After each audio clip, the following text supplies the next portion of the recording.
How are you? I'm good. It's good to see you. We saw a lot of each other. We did family photos today. What a nightmare. Hey, but I feel like I'm on my A game this year because I got them done. Yeah. I mean, that's one way to. Yeah, I. There are things that you do that I would never think about. This is one of them that I would never do. And I think one of the things that's an added bonus is normally on family photo day we get in a ginormous fight. Yeah. We did not this year. I just want you to know that I take credit for that. Really? I think it was... Just because I was on top of myself. No, I planned it. I gave you adequate ahead of time awareness. I got the boys cute matching shirts. Yes. I feel like you had adequate time to understand what was expected of you today. That's right. I feel like I did better. Okay, agreed. I think that we there was more clarity around when I needed to be, where I needed to be, and when I needed to be there. Mm-hmm. Usually, we're late and we're screaming at each other because there's not been sufficient clarity. But I think we both pulled through. I almost killed our kids, but we both pulled through. They are so cute, but it's a different. I had a different word to describe them during the pictures. They look cute. Come on. Lino didn't get a nap before the pictures, so he was badly behaved. What's Enzo's excuse? They're two little demons running around the Botanic Gardens. But we survived. You know what? I embraced it. I embraced it. You're good at that. You're good at that. I hope we get a few good ones. I have a few things I want to talk about tonight that are like on my mind because I know I don't have enough information, but I feel like I scour the internet. Okay, what are we talking about? We're talking about this couch Gabby is like too wide. We're like a gargle up here. Okay, go ahead. Do you see? I don't think you can't see the camera. Your outfit is bad. Anyway, let's talk about Gabby and Brian. Okay, sorry. Let's talk about Gabby and Brian. Okay. I know you did a video about them today, but I have so many more thoughts about it. Okay, what thoughts do you have? Like, did he get eaten by alligators? Like, he knowingly went into an alligator jungle? One. An alligator jungle. Yeah. Yeah. Two, like, why isn't there more character witnesses of him? Like, all I hear is from one dude that knew him in high school, and then Gabby's best friend was like, I mean, we were friends because of Gabby, but he didn't really have any friends because he just liked to read. But there was no, like, elementary school? Was there abuse in his family? I have so many questions. Yeah.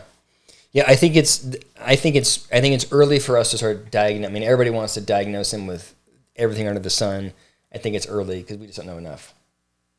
But why is that? What's your speculation? Where are all the people? Where are his high school teachers? He's only 23. That's a good question. I don't know why. I don't know. But there's not much out there. Did he go to high school? Comparison to Chris Watts.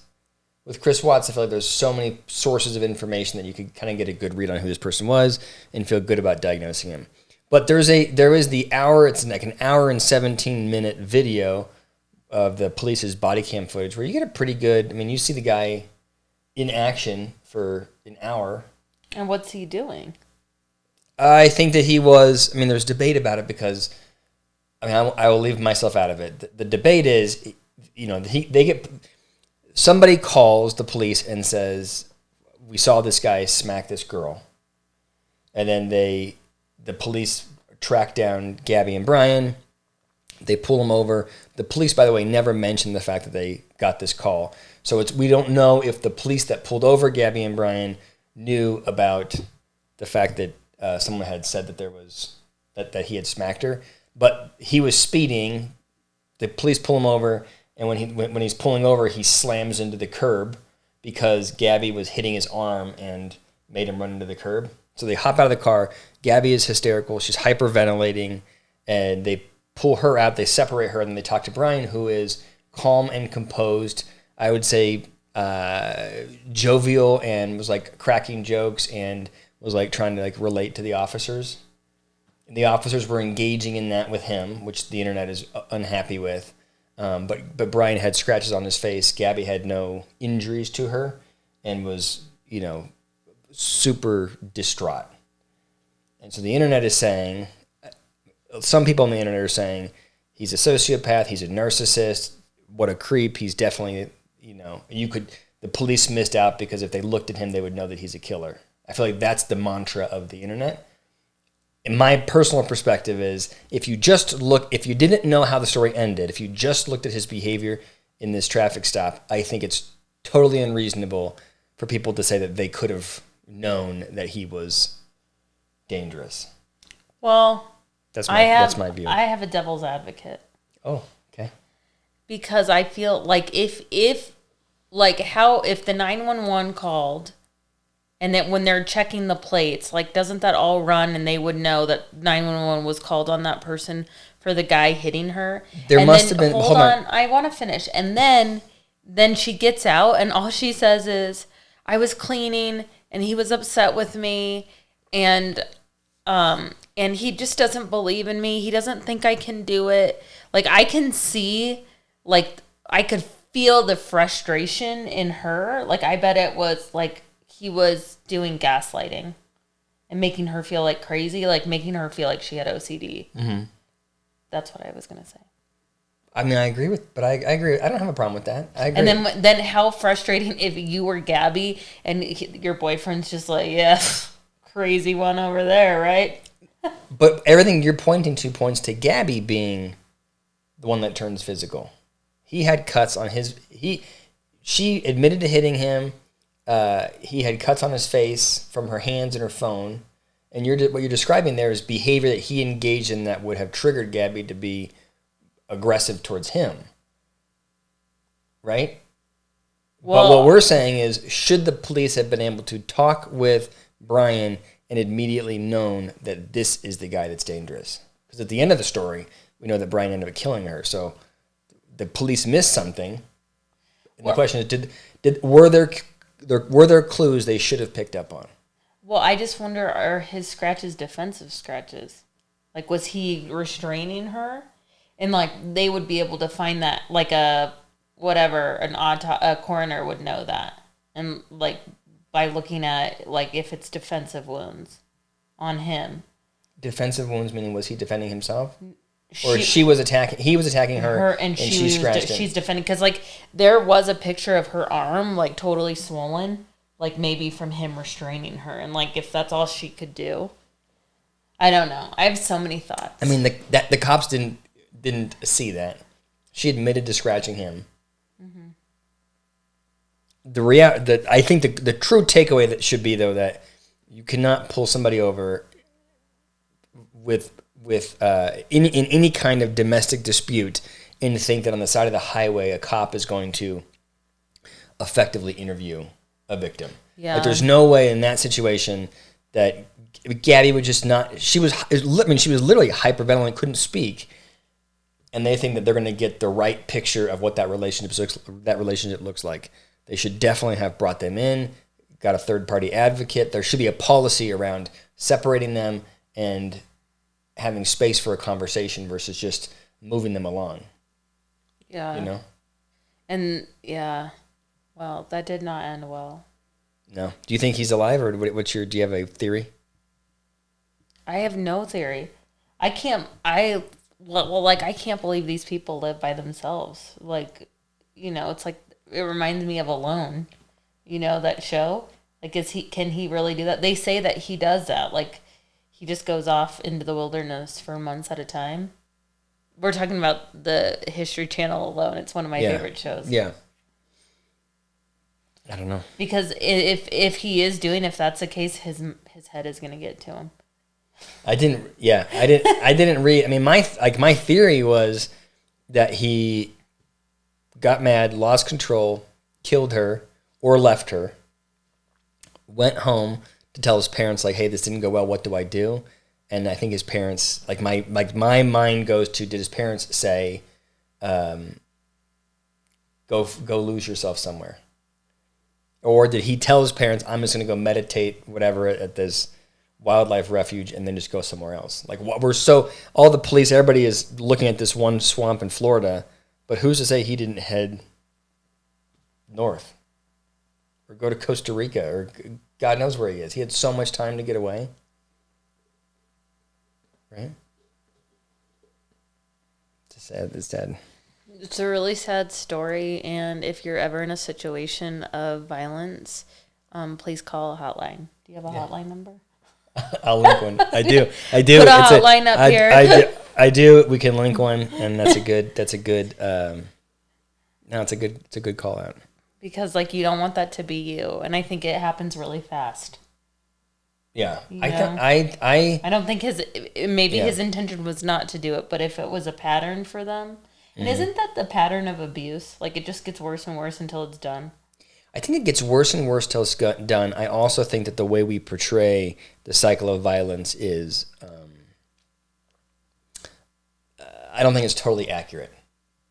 Like I think we picture it like you have this narcissistic a-hole that's devious from the start, and the victim should have been able to see that it's this narcissistic a-hole, and it progressively happens. And I think a lot of times if you talk to the abuser, you'll find that like they have no intention of very rarely does an abuser want to be an abuser.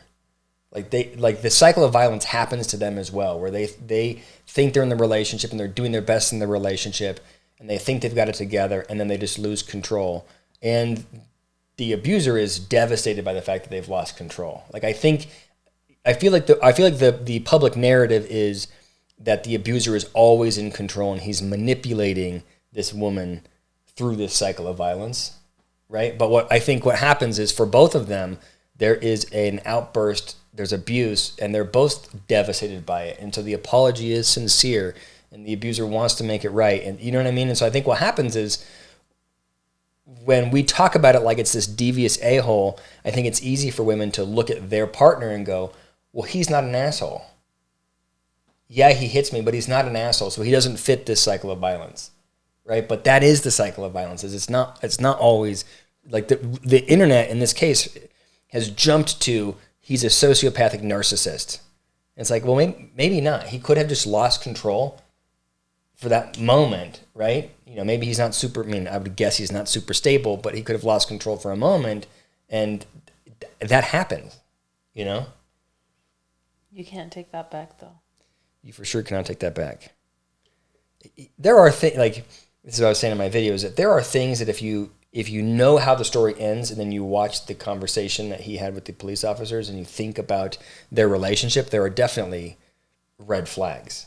Like him locking her out of the van, like making her feel like he was going to abandon her in the desert, him squeezing her face, right? There are signs where you go like, oh, this guy's got a dark side to him, right?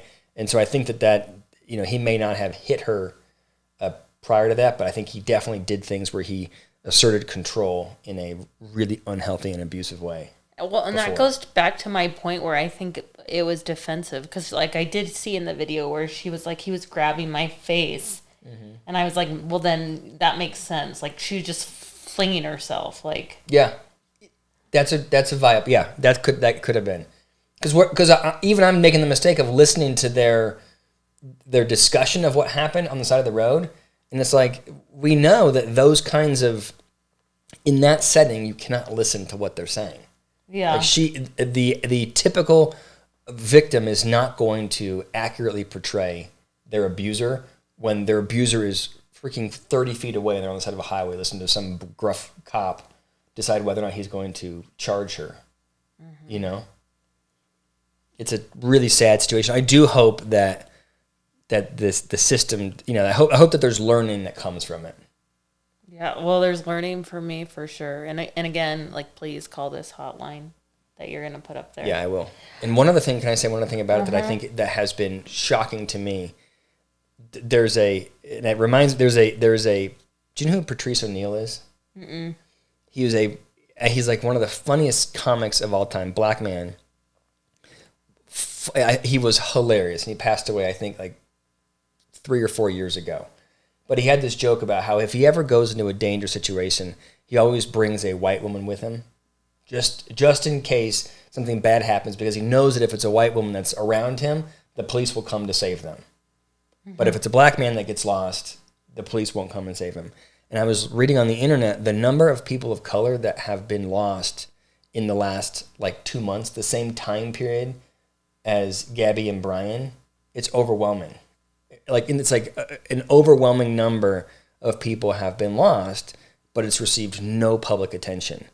But there is something too when it's a blonde woman that's been lost, all of a sudden our whole society pays attention to it. You know, it's like, I'm trying to think of who the person was that got lost in Aruba. Do you remember that when we were in college? Natalie Holloway.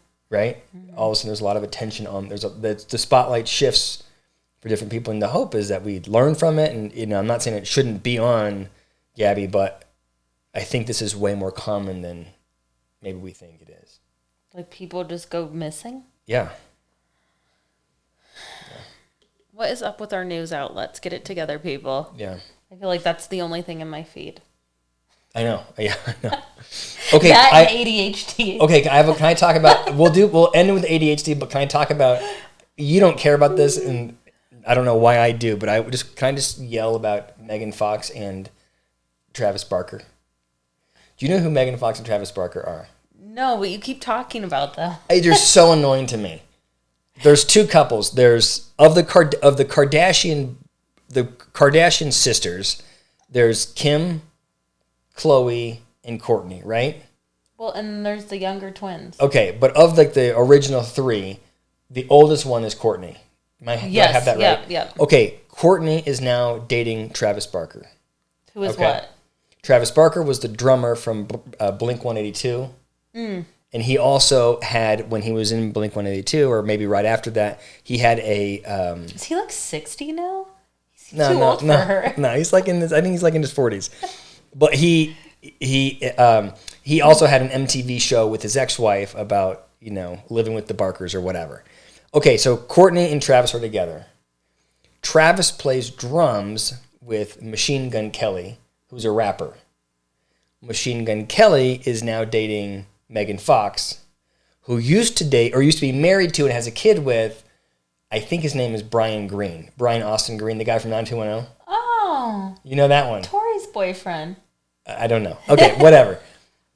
So here's the thing, is that you have these two couples that have recently, I don't know if Travis recently got divorced, but they're both young love. Kourtney definitely has been in her relationship with Scott Disick, right? Whatever. These are all people that have had lots of chaotic young. relationships. They're like our age. So okay. they're not that young. Okay, I agreed they are. They're our age, right?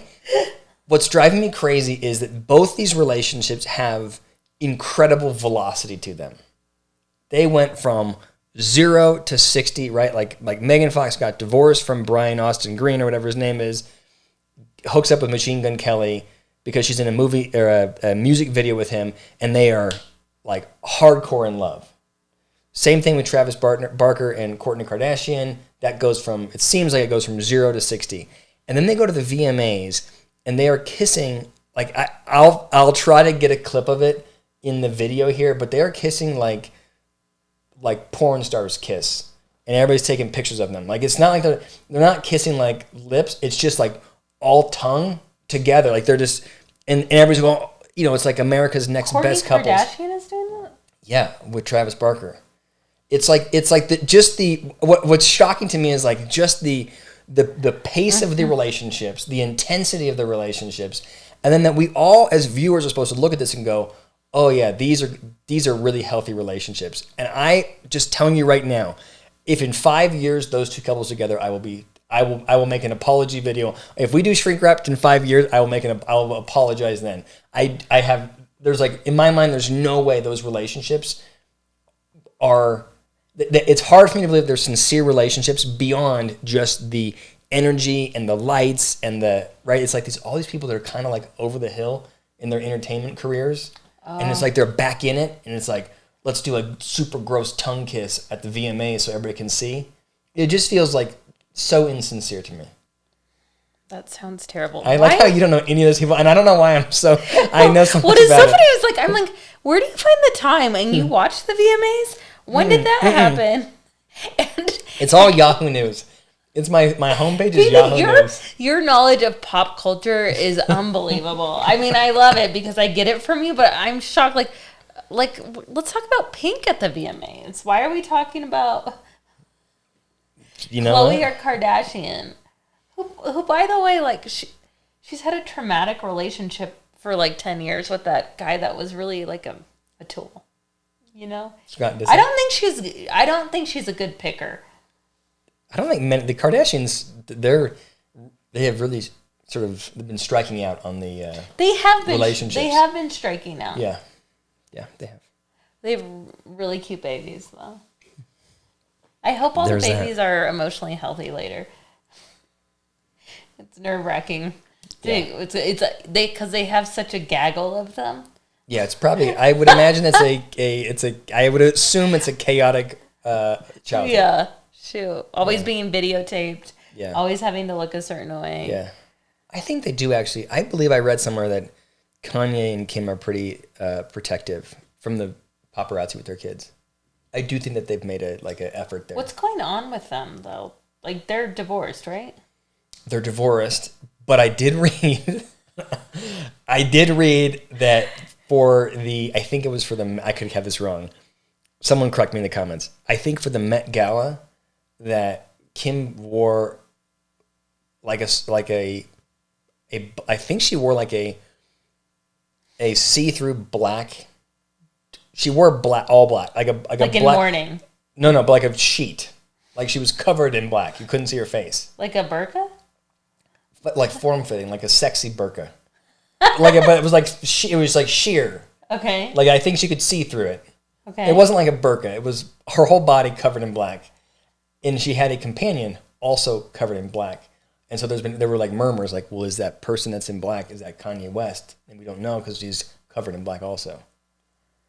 David, I did read that, but I didn't watch it. The amount of knowledge you have. No, I'm saying I don't know. So this is you want to know because I was doing other important things, so I didn't. See, I don't know that one. Well, I feel like I have to dive into that now. No, you got to go figure that one out. Next episode, we'll talk about it. Now I want to know, but also I'm thinking like, how do you have so much time? I feel like this is a good. I did not dive into that one. I don't know what the story was. All right, talk to me about ADHD. I think we should save it for the next one because I feel we talked about it. Come on, let's do it really quick. Have you seen? There's a new TikTok where the person goes, I don't know what he goes, I don't know what HD is, but I got 80 of them bitches. No, is it funny? Yeah, because the person has TikTok off your phone. The person has ADHD, and the doctor says you have ADHD. So he comes out and he goes, I don't know what HD is, but I got 80 of them bitches. And maybe it's funnier. It's funnier on TikTok. David, but what is happening? I know. I need to rein it in. I need yourself? to rein it in. Yeah. You do need to rein it in because it's going to hurt our marriage. All right. Okay, do the ADHD thing. I thought it was, and you were talking about it in the car. I thought it was interesting. Well, did you read it? I had skimmed it. Okay, so what do you think about it? Present it. No, I don't remember what I was going to say. You were going to say there's two things. You were going to say that research has come out, not like it's not new research, but there is a lot of research that shows that men are going to college or graduating from college at a lower rate than women, and there are a lot of reasons for that. But there's been a steady decline over the last 20 years in men going to or graduating from college. One of the reasons is that when they're kids, young boys are diagnosed with ADHD at a rate that's much higher than that of girls. And then they are sort of branded as not good academically. It hurts their self-esteem.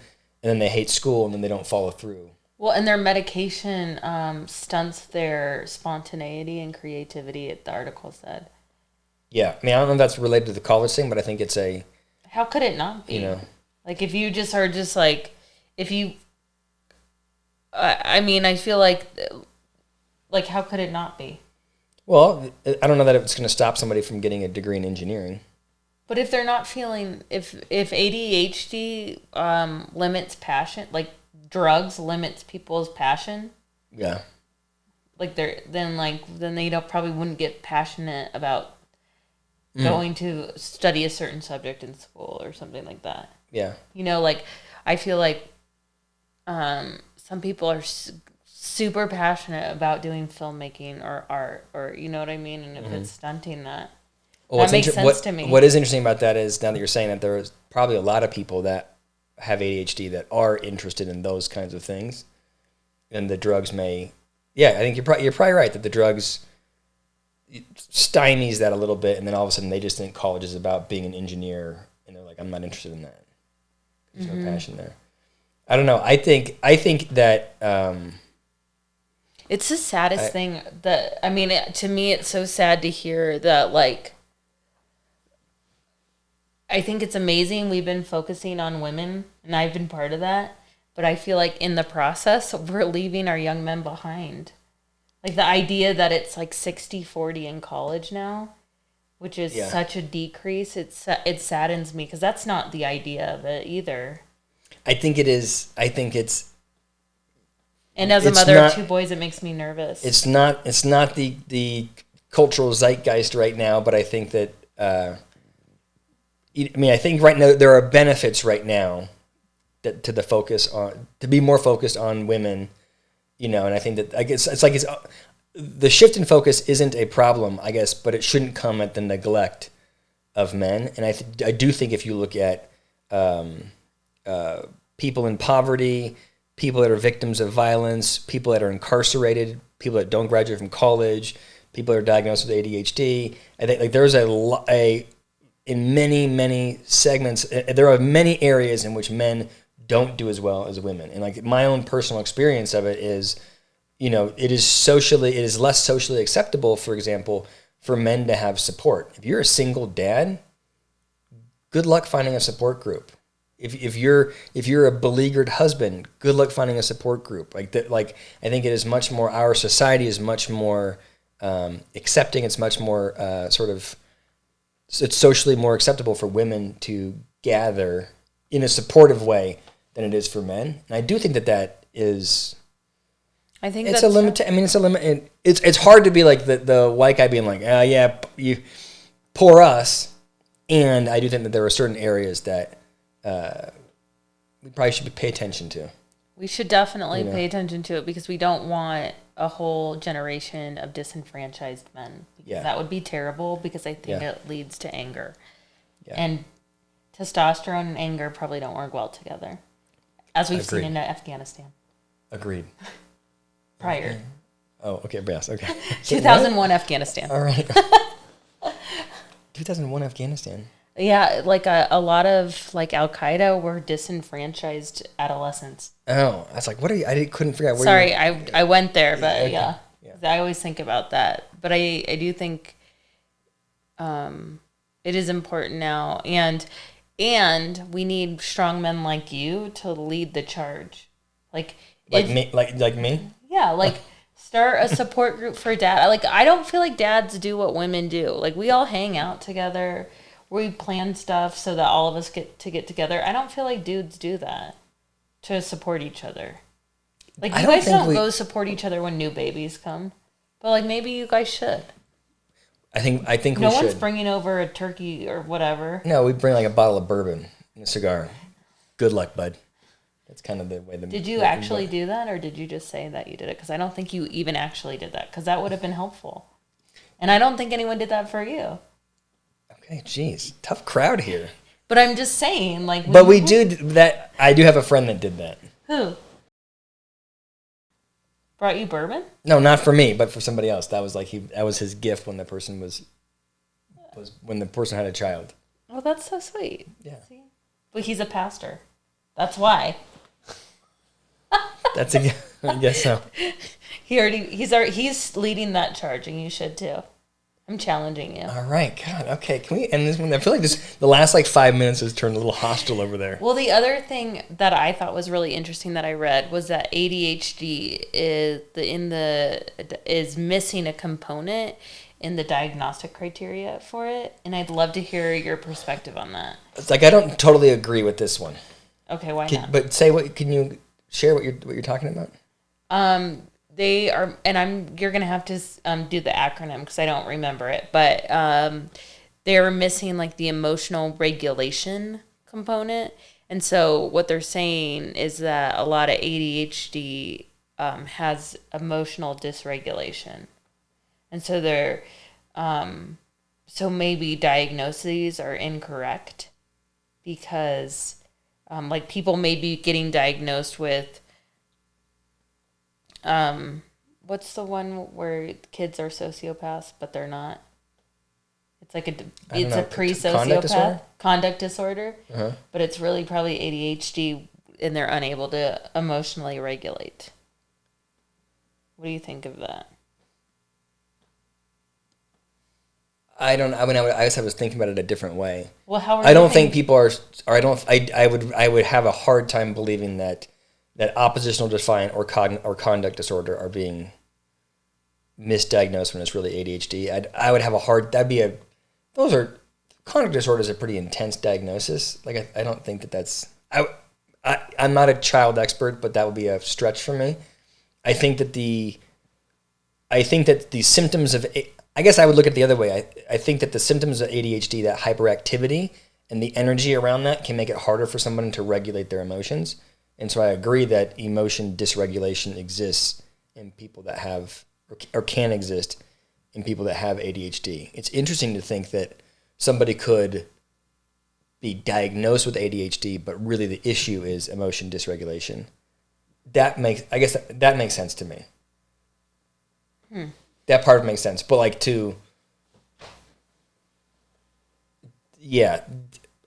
I don't know that it's going to be taking it to the extreme of saying you have someone that you're going to later on, if the behavior progresses, you're going to diagnose them with antisocial personality disorder when really it's just ADHD. Is that what you're saying? That seems like a stretch to me. I feel like I've had a few friends that have gone to child psychologists and their kids have been like flippantly diagnosed with conduct disorder, but the kid clearly does not have conduct disorder. I think they just have emotional dysregulation. Yeah. Now that I've read that article, and I feel like it is a disservice to the parent who thinks they're raising a kid with conduct disorder. That's all I'm saying. If that's the case, I agree with you 100%. And I feel like maybe flippantly diagnosing kids with conduct disorder, then I think that's a problem. Well, and maybe they're not flippantly, but it seemed like they were, because we know these different kids. You know what I mean? We're like, what? No. Yeah. Yeah. Anyway, lots to talk about. Good. We should do this more often than like once every 4 weeks or whatever cadence we're on. Maybe you should get off the pop culture bandwagon. I'm ready just for the record, I am ready every single night to do this. And she goes to sleep she now goes to sleep at 8:30. Because she gets up at 4 to like go work out. I will give it to you. There's a good reason. I am a busy lady. And also, it's hard for me to be in this room with this pop culture junkie when it's still a disaster. Well, I love you. Good to see you. All right. Thank you. Happy fall.